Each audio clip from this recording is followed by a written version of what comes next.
UKG. చూడండి ఎంత చిన్న పిల్లలు ఎక్స్ట్రీఎం కిడ్స్ లో చదువుకుంటున్నారండి. భగవద్గీత శ్లోకాలు అద్భుతంగా బ్రహ్మాండంగా చెప్తున్నారు. శ్లోకాలు చిన్న చిన్న పిల్లలండి, సెకండ్ క్లాసే, చాలా బాగా చెప్తున్నారు.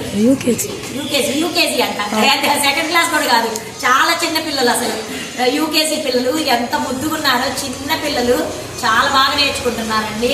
హరే కృష్ణ. భగవద్గీత శ్లోకాలు స్కూల్లో మేడం గారు, ప్రిన్సిపల్ మేడం గారు అందరికీ నేర్పిస్తున్నారు. చాలా మంచి నిర్ణయం తీసుకున్నారు. హరే కృష్ణ. సర్వేజన సుఖి చెప్పండి. సర్వేజన లోకా సమస్త సుఖినో భవంతు. అందరూ చూడండి, పిల్లలు అందరూ బాగుండాలి, అందరిలో మనం ఉండాలని అని చక్కగా నేర్చుకున్నారు. అసలు ఈ స్కూల్ చాలా బెస్ట్ స్కూల్ అండి, ఉన్న స్కూల్స్ అన్నింటిలోకి. నెక్స్ట్ జంప్ కిడ్స్ అండి, బాగుంటది స్కూల్. అన్ని చదువు పరంగా, అన్నిటి పరంగా, అసలు ఆధ్యాత్మికము చక్కగా, స్కూల్ పరంగా కూడా చాలా బాగుంటది. హరే కృష్ణ.